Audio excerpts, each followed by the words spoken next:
অসংখ্য ধন্যবাদ জানাই শতরূপাকে। একটু হাততালি হয়ে যাক। Thank you all audience.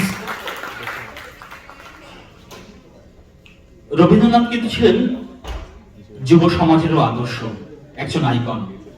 তিনি ছিলেন নির্ভীক। তাই তিনি বলেছিলেন, বিপদে মোর রক্ষা করো, এই নহে মোর প্রার্থনা, বিপদে আমি না যেন করি ভয়। রবীন্দ্রনাথ চেয়েছিলেন একলা চলতে। কেউ যদি পাশে না থাকে, নিজের মতো করে এগিয়ে চলো। যদি তোর ডাক শুনে কেউ না আসে, তবে একলা চলো রে।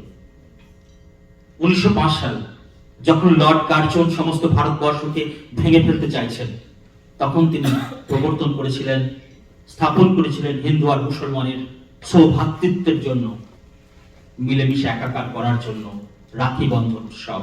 তিনি রচনা করেছিলেন, বাংলার ঘরে যত ভাই বোন এক হোক হে ভগবান।